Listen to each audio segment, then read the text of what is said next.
جی السلام علیکم عزیز طلباء اور طالبات، امید ہے کہ آپ سب خیریت سے ہوں گے۔ ہمارا آج کا ٹاپک ہے جماعت دہم کا حصہ غزل، اور پہلی غزل ہے جماعت دہم کی جو کہ لکھی ہوئی ہے حسرت مہانی کی، اور جس کا مطلب ہے مصیبت بے راحت فضا ہو گئی ہے، تیری آرزو رہنما ہو گئی ہے۔ تو بڑھتے ہیں شاعر کے تعارف کی طرف۔ حسرت مہانی کا اصل نام سید فضل الحسن تھا اور تخلص حسرت استعمال کرتے تھے۔ بھارت کے قصبے موہان میں ضلع اناؤ میں 1875 میں پیدا ہوئے۔ والد کا نام سید اظہر حسین تھا۔ 1903 میں علی گڑھ سے انہوں نے ایک رسالہ اردو محلہ جاری کیا۔ یہ رسالہ باغیانہ تحریروں کی وجہ سے بند کر دیا گیا اور حکومت برطانیہ نے انہیں قید بامشقت کی سزا سنائی، جس کا ذکر انہوں نے شاعری میں بھی کیا۔ کہتے ہیں ہے مشق سخن جاری اور چکی کی مشقت بھی، ایک طرفہ تماشا ہے حسرت کی طبیعت بھی۔ حسرت مہانی تحریک پاکستان، تحریک آزادی کے سرگرم رکن تھے، اور یہ برصغیر پر انگریزوں کی حکومت یا ان کے قبضے کے سخت مخالفین میں سے تھے۔ وہ چاہتے تھے کہ انگریز جو ہیں وہ ہندوستان سے نکل جائیں، لہذا انہوں نے رسالہ اردو معلّہ میں آزادی پر جو ہے وہ نظم آزادی پر تحریریں لکھ کر مسلمانان بر صغیر کو آزادی حاصل کرنے اور انگریزوں کے قبضے کے خلاف جد و جہد کرنے کے لیے آمادہ کیا۔ حسرت مہانی قیام پاکستان کے بعد بھی ہندوستان میں ہی رہے اور بھارتی پارلیمنٹ میں کلمہ حق بلند کرتے رہے۔ انہوں نے 76 سال کی عمر میں، یعنی 76 سال 7 ماہ 9 دن کی عمر میں 1951 میں لکھنؤ میں وفات پائی۔ انہیں رئیس المتغزلین کا لقب دیا گیا۔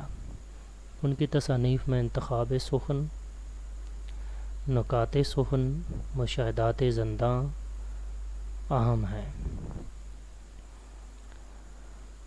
پہلا شعر ہے جی، مصیبت بھی راحت فضا ہو گئی ہے، تیری آرزو رہنما ہو گئی ہے۔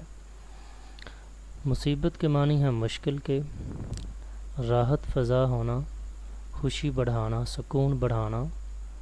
آرزو کے معنی جو ہے وہ خواہش کے ہیں، حسرت کے ہیں، اور رہنما کے معنی ہے رہنمائی کرنے والا۔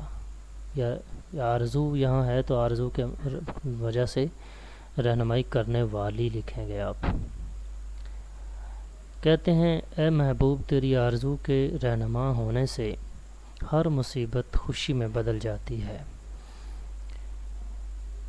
حسرت کی غزل کے کسی بھی شعر کی تشریح کرنے سے پہلے آپ نے حسرت مہانی کی حالات زندگی جو ہے اس کو پس منظر کے طور پہ ذہن میں رکھنا ہے کہ ان کے ہاں اگرچہ مجازی مفہوم بھی موجود ہے، لیکن اس غزل میں بنیادی طور پر جو محبوب ہے، محبوب کا تصور وہ حقیقی تصور ہے، یعنی اللہ تعالیٰ کی ذات یہاں محبوب سے مراد لی گئی ہے۔ کیونکہ حسرت مہانی کی یہ جو جد و جہد تھی، یہ خصوصاً اور خالصتاً برصغیر کے مسلمانوں کے لیے تھی، اور وہ یہ جو راستہ تھا جو انہوں نے اپنایا، یہ اللہ کی خوشنودی اور اس کی رضا کے لیے اپنایا تھا۔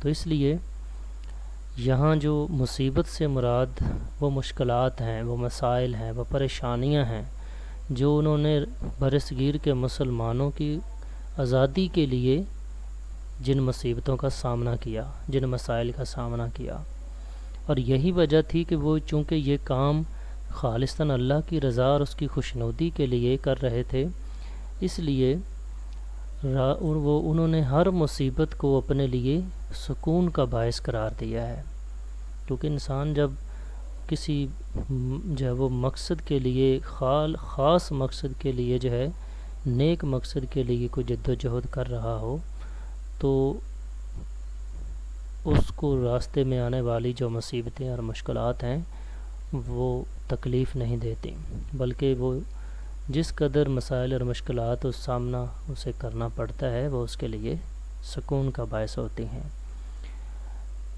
اس کا اظہار میر حسرت نے دوسرے مصرے میں کر دیا، تیری آرزو رہنما ہو گئی ہے۔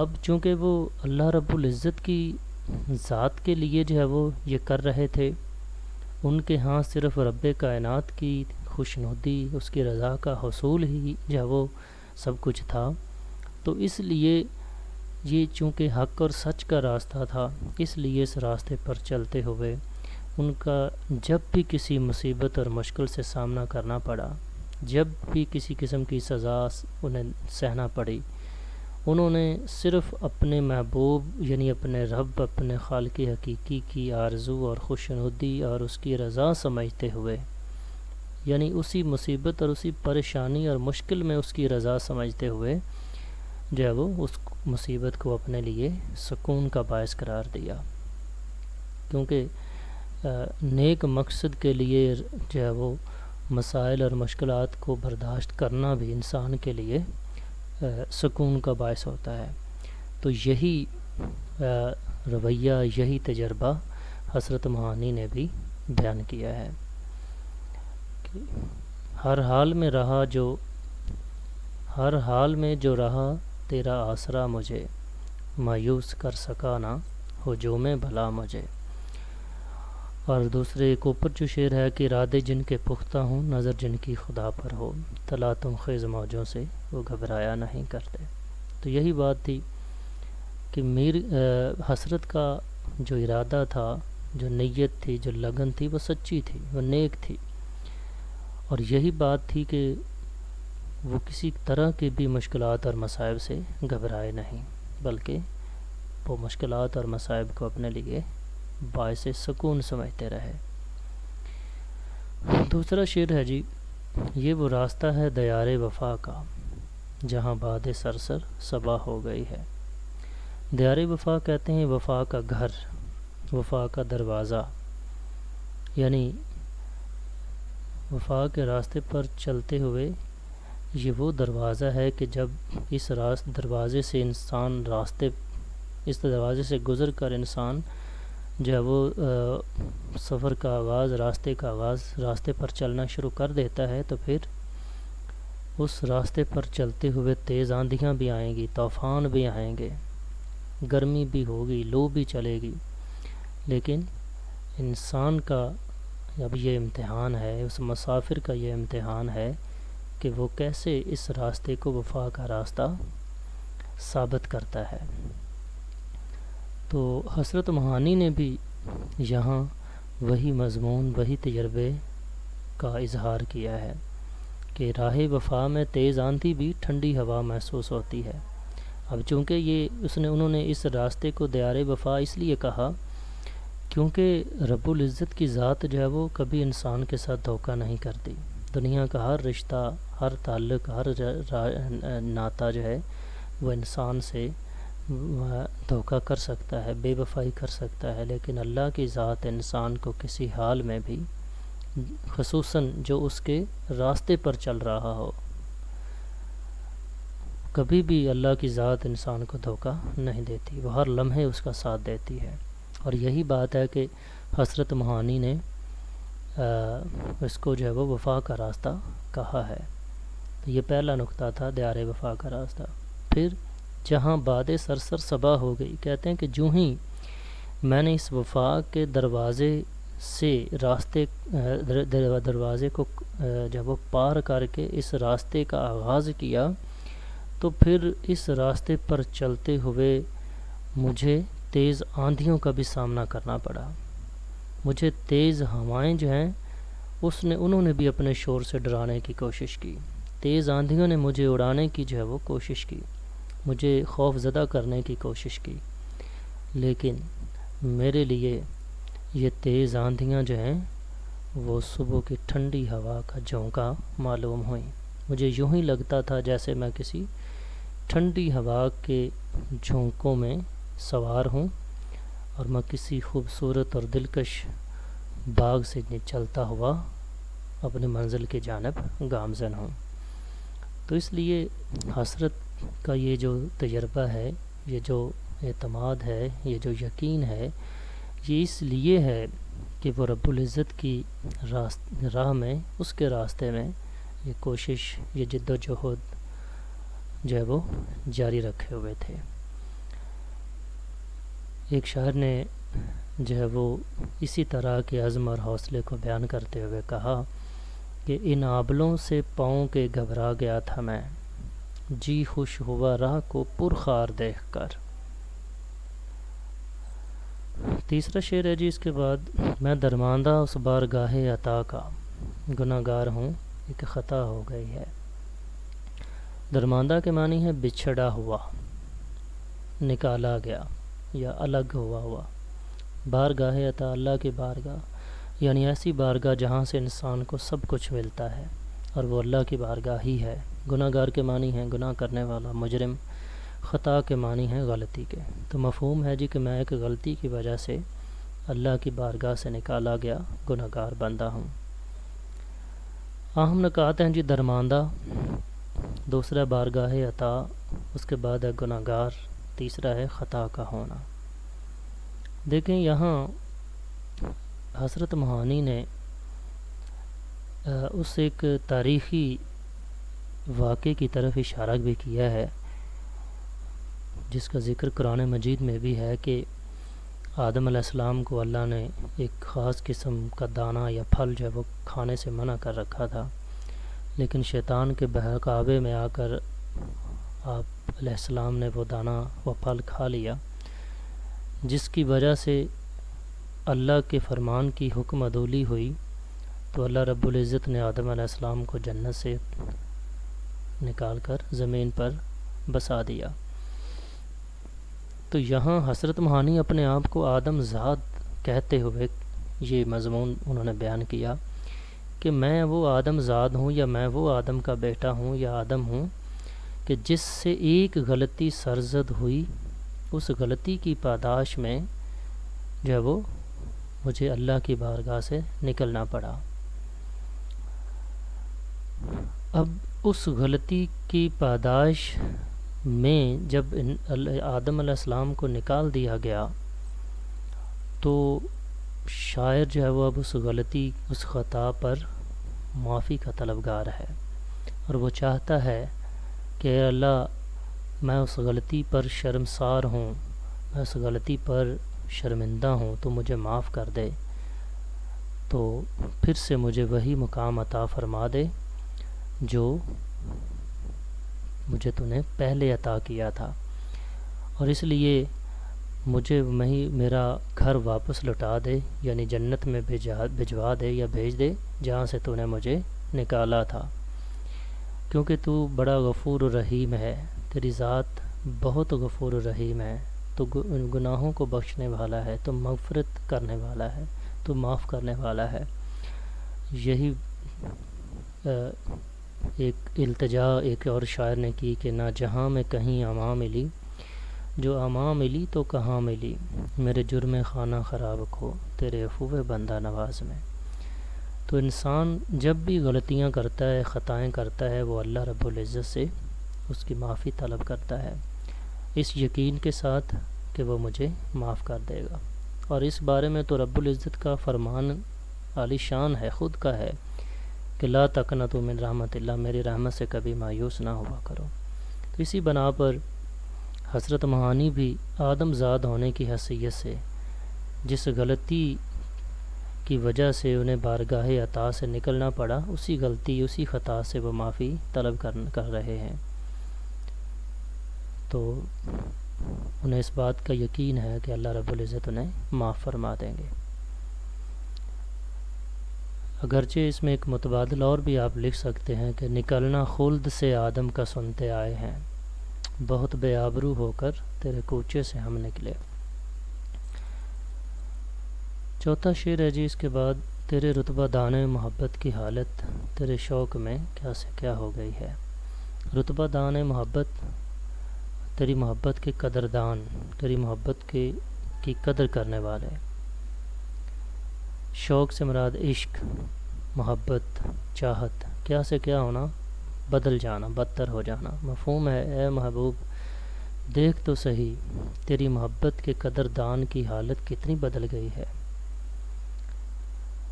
رتبہ دان نے محبت، یا ہم نکات میں سے جی رتبہ دان محبت حالت کا بدتر ہونا اور شوق۔ دیکھیں حضرت معانی اگرچہ اللہ رب العزت یعنی عشق حقیقی کے وہ دلدادہ تھے، اور ان کے ہاں جو ہے وہ عشق حقیقی ہی سب کچھ تھا، تو حضرت معانی نے یہاں راہ عشق میں قدم رکھنے کے بعد یا راہ عشق کی ابتدا کرنے کے بعد کی جو حالت ہے اس کا ذکر کیا ہے۔ دیکھیں عشق سے پہلے ہر انسان جو ہے وہ نواب بھی ہوتا ہے، خوددار بھی ہوتا ہے، اور وہ بڑا خود پسند بھی ہوتا ہے، اس کے اندر غرور تکبر بھی ہوتا ہے، لیکن جب وہ راہ عشق پر چلنا شروع ہو جاتا ہے یا عشق کی دنیا میں قدم رکھتا ہے تو اسے ان سب چیزوں کی قربانی دینا پڑتی ہے۔ جیسے میر نے کہا تھا، پھرتے ہیں میر خوار کوئی پوچھتا ہی نہیں، پھرتے ہیں میر خوار کوئی پوچھتا ہی نہیں، اس عاشقی میں عزت سادات بھی گئی۔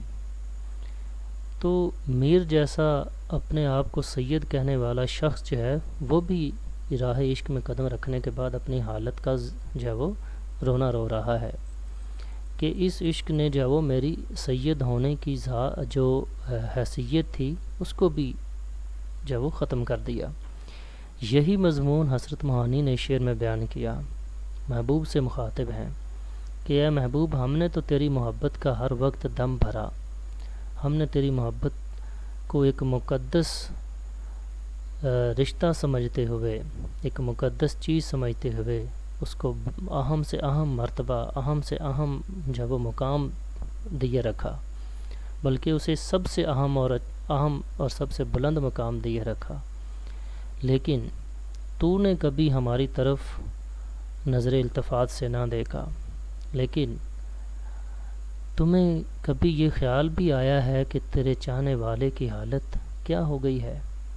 کیا تو نے کبھی غور کیا کہ وہ شخص جو ہر لمحہ، ہر وقت، ہر گھڑی، دن رات تیری محبت کے جو ہے وہ تیری محبت کا دعویٰ کرتا ہے، تیری محبت کا بھرم رکھتا ہے، تیری محبت کی قدر کرتا ہے، اس کے مقام اور مرتبے کو سمجھتا ہے، کیا تو نے کبھی اس اپنے چاہنے والے کی حالت پر غور کیا کہ کیا وہ تجھ سے محبت کرنے سے پہلے اس کی حالت اس قدر خراب تھی جس قدر اب ہو چکی ہے؟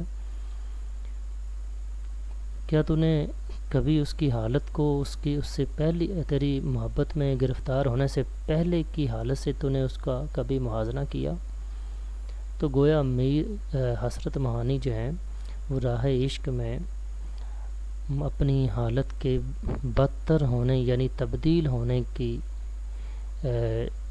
جو ایک تبدیل ہونے کا جو ایک مضمون ہے وہ اس میں بیان کرتے ہیں۔ جیسے ایک شاعر نے کہا تھا کہ یہ عشق نہیں آسان، بس اتنا سمجھ لیجئے، ایک آگ کا دریا ہے اور ڈوب کے جانا ہے۔ اور ایک اور شاعر نے کہا، تیری تلاش میں میرا وجود بھی نہ رہا، مٹا گئی میری ہستی کو آرزو تیری۔ تو گویا حضرت معانی جو ہیں وہ محبوب سے ہم کلام ہو کر محبوب کو مخاطب کرتے ہوئے یہ کہتے ہیں کہ دیکھو تو صحیح، میری طرف نظر اٹھا کر تو دیکھو کہ میں کس قدر خوبصورت تھا، کس قدر مضبوط تھا، کس قدر جو ہے وہ میں حسین تھا، لیکن جب سے میں تجھ سے آشنا ہوا ہوں دیکھو تو صحیح میری حالت کیا ہو چکی ہے، حالانکہ میں وہی ہوں جو آج بھی تیری محبت کا دم بھرتا ہوں۔ اگلا شعر ہے بیٹے اور آخری ہے جی، پہنچ جائیں گے انتہا کو بھی حسرت جب اسراء کی ابتدا ہو گئی ہے۔ مقطع ہے جس میں حضرت معانی نے اپنے راستے کا آغاز کرنے کی بات کی ہے، اور ساتھ یہ بھی کہا کہ اب چونکہ میں اس راستے کی ابتدا کر چکا ہوں، اس لیے اب میں منزل مقصود پر بھی پہنچ جاؤں گا۔ کہتے ہیں حضرت جب سفر کا آغاز کر دیا ہے تو ایک دن منزل پر بھی پہنچ جائیں گے۔ یہ حقیقی بات ہے۔ یہاں انتہا کے معنی جو ہے وہ منزل مقصود ہے، منزل پر پہنچنا۔ ابتدا کے معنی آغاز کرنا، تو اہم پوائنٹ ہے جو انتہا پر پہنچنا، راستے کی ابتدا ہونا۔ دیکھیں دنیا کا کوئی بھی مقصد ہے، کوئی بھی سفر ہے جس پر انسان چلتا ہے یا آغاز کرتا ہے، وہ اسی صورت میں وہ سفر مکمل ہوگا اور انسان اپنے منزل مقصود پر پہنچے گا جب وہ راستے کی مشکلات اور مصائب سے کنارہ کش ہوتے ہوئے یا ان کو خاطر میں نہ لاتے ہوئے اپنا سفر جاری رکھے گا۔ تو کیا ہے کہ وہ ایک نہ ایک دن اپنی منزل پر پہنچ جائے گا۔ لیکن اگر اس نے سفر کے دوران آنے والی مشکلات اور مصائب، آندھیوں، بارشوں، بجلی کے کڑکنے کی آوازوں، طوفانوں اور موسم کی سختیوں سے دل برداشتہ ہو کر سفر موقوف کر دیا، ختم کر دیا، تو پھر منزل ناپید ہو جائے گی۔ اس لیے حضرت کہتے ہیں کہ اب جب ہم نے اس راستے پر چلنا شروع کر ہی دیا ہے تو پھر راستے میں جو بھی مشکلات آئیں، جس قدر بھی جب وہ ہمیں مشکلات سے گزرنا پڑے، جس طرح کے بھی مسائل ہمیں سامنا کرنا پڑے ان کا، ہم ان کو خاطر میں نہیں لائیں گے اور اب ہم چلتے چلے جائیں گے، اور انشاءاللہ ہم ایک دن اپنی منزل پر پہنچ کر دم لیں گے۔ جیسے ایک شاعر نے کہا کہ چلتا رہے جو آبلہ پائی کے باوجود، منزل کا مستحق وہی صحرا نورد ہے۔ حیدر علی آتش نے کہا تھا کہ سفر ہے شرط مسافر نواز بتیرے، ہزار ہا شجر سایہ دار راہ میں ہے۔ یہ تھی بیٹے تشریح، اور اب اس کے ہم مشق کی طرف چلتے ہیں، جس میں کچھ اہم شارٹ آنسر ہیں کہ شاعر کے ہاں مصیبت کے رات فضا ہونے کی وجہ کیا ہے۔ تو شاعر کے ہاں مصیبت کے رات فضا ہونے کی وجہ محبوب کی آرزو کا رہنما ہونا ہے۔ کون سے راستے پر چلنے سے مصیبت خوشی میں تبدیل ہو جاتی ہے؟ دیار وفا کے راستے پر چلنے سے۔ شاعر منزل پر پہنچنے کے لیے پر امید کیوں ہے؟ کیونکہ اس نے راستے کی ابتدا کر دی ہے۔ حضرت مہانی کو انگریزی حکومت کی طرف سے کون سی سزا دی گئی؟ قید بامشقت تھی۔ اور حضرت مہانی کو کون سا لقب دیا گیا؟ تو وہ لقب تھا رئیس المتغزلین۔ اگلا کچھ اہم جو ریمیننگ کویسچن ہیں جی، باقی سوال مطلع کی تعریف کریں اور مثال بھی دیں۔ تو لغوی معنی طلوع ہونے کی جگہ، اصطلاح میں کسی نظم غزل قصیدے کے پہلے شعر کو مطلع کہتے ہیں جس کے دونوں مصرے ہم قافیہ اور ردیف ہوں۔ تو ہستی اپنی حباب کی سی ہے، یہ نمائش سراب کی سی ہے، یہ مطلع ہے۔ مقطع کیا ہے جی؟ لغوی معنی کاٹ دینا۔ تو غزل یا نظم کا آخری شعر جس میں شاعر تخلص استعمال کرتا ہے، اور اگر تخلص استعمال کرتا ہے مقطع کہلاتا ہے۔ اگر تخلص استعمال نہ کیا ہو تو وہ مقطع نہیں کہلائے گا بلکہ آخری شعر ہی کہلائے گا۔ جیسے وقت اچھا بھی آئے گا ناصر، غم نہ کر زندگی پڑی ہے ابھی، تو یہ ناصر یہاں مقطع ہے، تخلص ہے، اس لیے یہ شعر مقطع کہلائے گا۔ لے بیٹے یہ تھا آج کا ٹاپک، غزل نمبر 1 جماعت دہم۔ امید ہے کہ آپ کو آسانی ہوگی اور آپ سمجھ گئے ہوں گے اشعار کی تشریح اور مفہوم۔ تو آج کے لیے اتنا ہی تھا، اپنا خیال رکھنا، پھر ملیں گے، اللہ حافظ۔